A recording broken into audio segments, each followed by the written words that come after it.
శివరాత్రి రాబోతుంది. శివభక్తులకు ఏం చెప్పబోతున్నారు? బ్రహ్మ మరియు మహేశ్వరులు తగాదు తీర్చినవాడు శివుడు. ఆ రోజు శివరాత్రి. అయితే ముక్కంటి ఆ రోజు వచ్చి ఏం చేస్తాడంటే అమ్మా, ఈ పండగ వాతావరణం ఉండి ఎక్కువ శాతంగా గమనిస్తే మామిడి తోరణాలు, అరటాకులు, వన భోజనాలు, విందు భోజనాలు ఎన్నో రకాలు వండుతూ ఉంటాం. పెళ్ళంటే కట్టెల పొయ్యి ఉండేసరికి ఇంకా మంచి సుగంధాలు చాలా బాగుంటాయి. ఈ భక్తిని తండ్రి ఏం చేస్తాడంటే, ఓహో వీళ్ళు భలే చేస్తున్నారే అని ఉద్దేశించొచ్చి ఆ సమయానికి దిగి భౌతి భిక్షాందేహి అని అంటాడు. ఊరిని అమ్మ భౌతి భిక్షాందేహిని ఈ టైంకి ఎవరు వచ్చిర్రా బాబు, పెళ్ళి చేసుకోవాలి, తండ్రి పెళ్లి చేయించాలి, అసలు తండ్రికి పెట్టకుండా వీళ్ళందరికీ పెడితే మరి ఆ భిక్షం అడుక్కోవడానికి వచ్చిన వాళ్ళకి పెడితే అపవిత్రం అయిపోతుంది, ఇక్కడ పవిత్రం రావము అని ఆయన్ని పంపించేయండి, లేదని చెప్పండి, అది ఇదని చెప్పి కొంచెం మందలిస్తారు. తండ్రి మళ్ళీ భవతి భిక్షాందేహి అని అంటాడు. పెట్టరు. వెళ్ళవా వెళ్ళు, నువ్వు పార్వతీ పరమేశ్వర పెళ్ళి అవుతున్న ఈ మంచి రోజు వచ్చి నువ్వు భిక్ష అడుగుతావు, ఆయన పెట్టకుంటే నీకు పెట్టాలా ఏం, నేను కొంచెం గట్టిగా గదమాయిస్తారు. తండ్రి మళ్ళీ మూడోసారి అంటాడు భవతి భిక్షాందేహి అనగానే తండ్రిని రిజెక్ట్ చేస్తారు. చేయగానే విగ్రహాలకి ఆరాధన చేస్తున్నారుగా మీరు, విగ్రహాలు తిన్నాయా, లేకపోతే మీ పార్వతీ పరమేశ్వరులు వచ్చి తింటున్నారా, ఏమయ్యా కొద్దిగా నాకు పెట్టడానికి మీకు అదవుతుందా, పెడితే అపవిత్రం అయిపోతుందా అని కొన్ని వాదోపవాదాలు జరుగుతాయి ఆ సందర్భంలో. కొంతమంది అంటారు మీకు పెట్టకుండా తండ్రికి పెడితే అపవిత్రం కదా, పూజా ఫలితం రాదు కదా అని ఒక మాట అంటాడు. ఇంకొకతను ఏమంటాడు, తన దేవుళ్ళకే కదా మొదట పెట్టాలి, మీరు కూడా అర్థం చేసుకోండి అని ఇంకొందరు అంటారు. అలా కొన్ని విషయాలు జరుగుతాయి. తండ్రికి అయినా మనసు ప్రశాంతం అనిపించదు. ఆ పరమాత్ముడి కోసమే బాధ పెడుతున్నాడు. కానీ వచ్చిన వాడిని, నిజంగా ఆకలితో ఉన్నవాడిని మనం గమనించలేకపోయాం. ఆ నిజంగా ఆకలితో ఉన్నవాడిని గమనించలేని నీకు అక్కడ విగ్రహాల్లాగే కనబడతాయి కానీ అవి దేవుళ్ళలాగా కనబడవు. అంతే. తండ్రి ఏం చేస్తాడు, అలా వాళ్ళ తండ్రిని వెనక్కి పంపించినప్పుడు తండ్రికి ఎక్కడలేని ఆగ్రహం వ్యక్తపరిచి కొంచెం ముందుకు వెళ్ళి వెనక్కి వస్తారు. ఈ శివరాత్రి రోజే మీకు ఆకలి విలువ తెలుసునుగాక, అనుభవించుదురుగాక అని చెప్పేసి తండ్రి అస్తు వస్తు క్షీరస్తు శుభమస్తు ఆవిఘ్నమస్తు అని చెప్పేసి గట్టిగా ఒక మాటను వదిలి వెళ్తాడు. వెళ్ళినప్పుడు వాళ్ళు ఈ భిక్షగాడిది ఏం నడుస్తుంది, ఏం పని చేస్తుంది అని చెప్పినప్పుడు తండ్రి అలా ఆ కడప దాటి అవతలి పోగానే వెనకాల నుంచి ఆకాశవాణి వినబడుతుంది. ఇట్లా పెద్ద ఉత్కంఠంతోని చాలా గట్టిగా, మా ముక్కంటినే మీరు అవమానపరిచారా, అన్నదాతనే మీరు అవమానపరిచారా, గౌరీ అంటే గంగాధరుడిని అవమానపరిచారా, మీరు తింటున్న అన్నాన్ని పరబ్రహ్మ స్వరూపాన్ని మీరు వెనక్కి పంపించుకున్నారా, వచ్చింది మహాముక్కంటి పార్వతీ పరమేశ్వరుడై వచ్చిన సంగతిని మరిచారా మానవులారా, అనుభవిస్తారు, మీరు అనుభవిస్తారు, ఈరోజే అనుభవిస్తారు. ఇకపై మీకు ఈ శివరాత్రి మీకు ఆకలి విలువ తెలిసే రాత్రి, అది శివుడికి ఇష్టమైన రాత్రి, పార్వతీ పరమేశ్వరులు చేసుకుంటున్న పెళ్లి రాత్రి.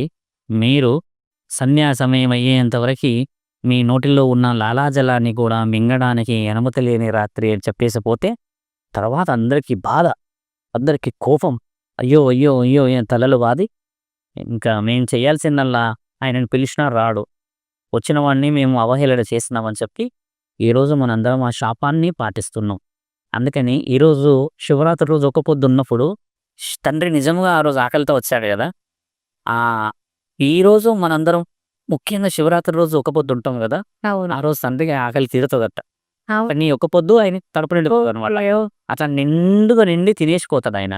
12 గంటల వరకు జాగారణాలు చేస్తారు. ఏంటంటే 12 గంటలకు ఎప్పుడైనా రావచ్చేమో మళ్ళీ భవతి భిక్షాందేహి అని అట్లా అన్న ఒక నానుడి ఉంది. అలా ఉన్న ఈ శివరాత్రికి మనం ఏం చేయాలంటే అమ్మా, నిజంగా ఎందరో ఎదురు చూస్తున్నారమ్మా ఆకలికి. అనాథాశ్రమాల్లో పిల్లలు, రోడ్డు పైన పిల్లలు, అంతెందుకమ్మా మన బంధువుల్లోనే చాలా మంది ఉంటారు మన కోసం ఎదురు చూసేవాళ్ళు. అలాంటి వారికి సహాయం చేసి ఓ కొండో పలహారమో ఒక వస్త్రమో అస్త్రమో ఇచ్చి నేనున్నాను అని చెప్పిన నిజమైన రోజు శివరాత్రి. శివుడు కోరుకున్న రాత్రి కూడా అదే అసలైన శుభమైన రోజు. కాబట్టి మహాముక్కంటికి ఏమి ఇవ్వగలం మనం? మనసు తప్పితే ఆయన ఏదీ తీసుకోలేడు. అదే న్యాయం, ధర్మం. కాబట్టి ఈ శివరాత్రికి మీరేం చేస్తారు? అది చెప్పండి. మీరు ఎవరికైనా దానం చేస్తారా? చేస్తాం గురుగారు, చెప్పిన తర్వాత తప్పకుండా ఖచ్చితంగా చేయాలి. చేస్తా గురువుగారు అని అనకుండా చేసి చూపించాల్సిన అవసరం. గురుగారు ఇంకొక చిన్న సందేహం, శివుడిని మనం ముక్కంటిగా కొలుస్తాం, అసలు మూడో కన్ను ప్రత్యేకత ఏంటి గురుగారు? చాలా మందికి తెలియదు, అందులో నాకు కూడా తెలియదు. మీరు స్త్రీలైనా కూడా కొంచెం వివరంగా చెప్తా. సిక్స్త్ సెన్స్ అంటే అందరికి ఉన్నట్టే, నీకుంది నాకుంది ఎప్పుడు ద సిక్స్త్ సెన్స్ దీనికి కూడా ఉంటుంది. Everybody has a sixth sense అంతే. But can you prove is that your sixth sense is really it is a sense? నువ్వు ప్రూవ్ చేయగలవా నా సిక్స్త్? అంటే ఏదో కొన్ని సందర్భాల్లో అనుకుంటాం కదా, నా సిక్స్త్ సెన్స్ ఏదో చెప్తుంది, ఏదో చెప్తే అంతే కదా, ఆ చెప్పుకోవడం మాత్రమే. చెప్పడం వరకే. అన్ని సందర్భాల్లో అది నిజం కావచ్చు, కాకపోవచ్చు. అవును. అయితే ఈ సిక్స్త్ సెన్స్ ని రుజువు చేసిన వాడు శివుడు. ఎలా గురువుగారు? అయితే ఈ సిక్స్త్ సెన్స్ ఎలా ఉంది అంటే, రెండు కన్నులు ఉన్నాక ఇక్కడ ఆత్మ కొలువై ఉంటుంది. ఆత్మ మనం చూస్తాం ఫొటోస్లో కానీ వీడియోస్లో కానీ కొన్నిట్లో చెప్తాం, ఆత్మ ఇక్కడ కొలువై ఉంటుంది అంటారు కదా. అవునవును. ఆ ఆత్మ అనేది పరమశివుడి కానీ దేవాది దేవతను ఆధీనం అంటారు యాక్చువల్లీ. అలాంటప్పుడు మనం మాట్లాడాల్సింది ఏంటంటే అమ్మా, మానవ శరీరంలో అత్యంత ఆనందకరమైన క్షణం ఏందో మీకు తెలుసా? తెలిసే ఉండొచ్చు, ఎందుకంటే ఇప్పుడు ఉన్న యుగం కొంచెం అడ్వాన్స్ టెక్నాలజీలో ఉంది కాబట్టి. అత్యంత ఆనందకరమైన ఆలోచన, అత్యంత ఆనందకరమైన సమయం ఒక పురుషుడు ఒక స్త్రీ కలిసిన భావప్రాప్తి సమయం, అంటే ఎండ్ ఆఫ్ ది ఎజాక్యులేషన్. అంటే ఈ రీప్రొడక్టివ్ సిస్టమ్ అనేది ఒకప్పుడు చూస్తే అమ్మ కొంచెం పవిత్రంగా జరిగేది. ఇప్పుడు దానికి విలువ వేరు. కానీ శివుడు ఏం చేశాడంటే, ఒక మానవ శరీరం ఎక్కడ ఏమి కోల్పోతుంటే, ఇప్పుడు చూడండి పుట్టుకకు మాత్రమే ఈ మానవ శరీరం యాక్చువల్లీ, ఈ ఒకరినొకరు కలయిక.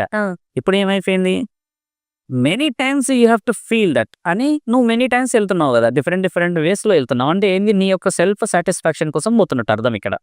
అలా వెళ్తున్న దాంట్లో దేనికోసం వెళ్తున్నావు అంటే, ఎక్కువ శాతంగా చూస్తే శారీరకమైన సంభోగం కోసమే ఎక్కువ. వ్యసనం, మద్య తాగడం, తినడం, ఆస్తి అంతస్తులు కూడబెట్టుకోవడం, నెక్స్ట్ ఇక్కడ కాకపోతే ఇంకా అమెరికాలో ఫ్లైట్లలో, ఎడారిలలో, గోవాల్లో పోవడం, అంటే తృప్తి కోసమే కదా. అంతే. మహాముఖ్య అంటే ఏం చేస్తారంటే, ఈ తృప్తిని ఆయన బయటికి రానియలేడు. ఇప్పుడు అందరికీ ఉన్నది ఆ కలయిక, అందరికీ ఉంటుంది కదా. శివుడు ఏం చేస్తాడంటే అమ్మా, ఒక మనిషి ఎక్కడ ఏమి కోల్పోతున్నాడో అనేది గమనించి, శరీరం పైనుంచి కిందికి దిగుతుంది. వీర్యస్ఖలనమైన ఏదైనా స్త్రీల భావప్రాప్తి అయినా పైనుంచి ఇలా కిందికి వస్తుంది కదా. మహానీయుడు దాన్ని కిందికి రానియకుండా ఇలా ఆయన పెట్టిన ఒక ఆసనం మనం చూస్తాం ఫొటోస్లో, అక్కడ పెట్టుంటాడు. శివుడు వెనకాల ఇలా చూస్తే అమ్మ 9 గ్రహాలు రాసి ఉంటాయి, ఇలాగా ఇట్లా పెట్టుంటాయి. ఈ గ్రహాలన్నింటినీ వెనక్కి తీసుకెళ్తాడు ఆయన. ఈ ఆనందాన్ని వెనక్కి తీసుకెళ్తాడు, కిందికి రానియడు. ఆ ఆనందం ఏంటంటమ్మా, స్ఖలించేస్తే ఆనందం అయిపోతుంది. ఆ ఆనందాన్ని అయిపోనీయకుండా పైకి తీసుకెళ్తాడు. తీసుకెళ్ళి ఇక్కడ ఆత్మలు కొలువై ఉన్న చోట పెడతాడు. పెట్టినప్పుడు తండ్రి ఏం పొందుతాడు తెలుసా? ఆనందం. ఆత్మలకి అధిపతినయ్యే ఆనందాన్నే పొందుతాడు ఆయన. ఎందుకు పొందుతాడు అసలు, ఏందది? ఇప్పుడు శివుడికి కూడా 2 భార్యలు ఉన్నారు, ఆయన కూడా ఆనందపడతాడు కదా. అంటే అమ్మ, శివుడికి ఉన్న భార్యల వివరణలు వేరు, ఆయన ఒక రాక్షస సంహారాల కోసం చేసుకున్నాడు అన్న తరుణం వేరు, గంగామాతని కూడా పెట్టుకున్న తరుణం వేరు నెత్తిలో.